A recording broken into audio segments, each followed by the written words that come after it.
नमस्कार बालमित्रांनो, जिल्हा परिषद पुणे ऑनलाईन शिक्षण वर्गामध्ये आपणा सर्वांचे सहर्ष स्वागत आहे. आज आपण इयत्ता 3री विषय गणित घटक बेरीज हातच्याची उपघटक शाब्दिक उदाहरणे हा घटक शिकणार आहोत. या घटकाची अध्ययन निष्पत्ती.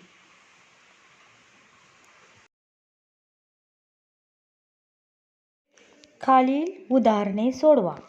एका फळांच्या बागेत आंब्याची 365 झाडे आहेत, पेरूची 248 झाडे आहेत.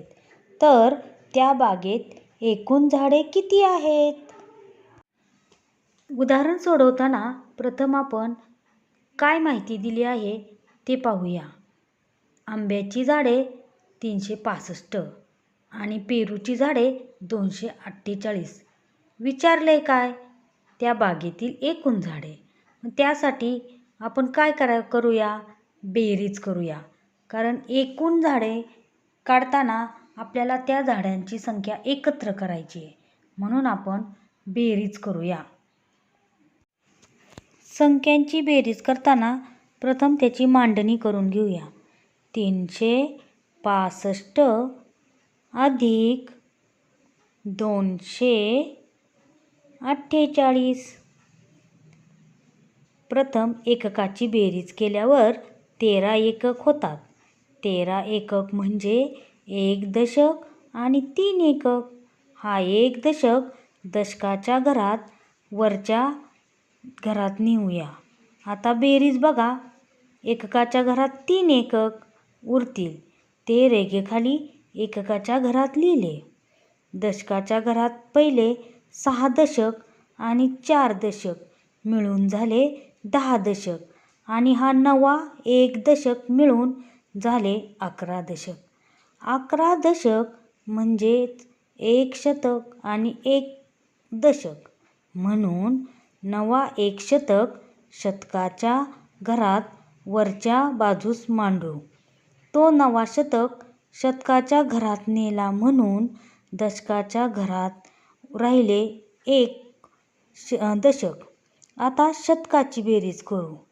पहिले 3 शतक 2 दशक मिळून झाले 5 शतक व नवा 1 शतक मिळून झाले 6 शतक, म्हणून बेरीज आली 613.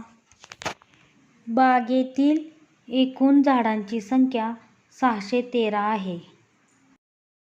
दुसरं गणित. मालतीबाईंनी शाळेच्या ग्रंथालयाला 350 पुस्तके, वसंतरावांनी 400 पुस्तके व जयवंतरावांनी 165 पुस्तके भेट दिली. तर एकूण किती पुस्तके ग्रंथालयाला भेट मिळाली? या उदाहरणात पुस्तकांची एकूण संख्या काढायची आहे, त्यामुळे आपण येथे बेरीज करणार आहोत. 3 संख्यांची बेरीज करू. 350 अधिक 400 अधिक 165. आता एककापासून सुरुवात करू. एककाची बेरीज 5 आली, म्हणून एककाच्या घरात रेघेखाली 5 लिहू. एककानंतर दशकाच्या घरातील अंकांची बेरीज करू. ती 11 दशक येते. पण 10 दशकांचा 1 शतक होतो, म्हणून नवीन 1 शतक शतकाच्या घरात वर लिहू व हा 1 दशक दशकाच्या घरात रेघेखाली लिहू. शेवटी शतकाच्या घरातील अंकांची बेरीज करू. शतकाची बेरीज 9 आली, ती शतकाच्या घरात रेघेखाली लिहू. आता बेरीज आली 915. ग्रंथालयाला एकूण 915 पुस्तके भेट मिळाली. स्वाध्याय.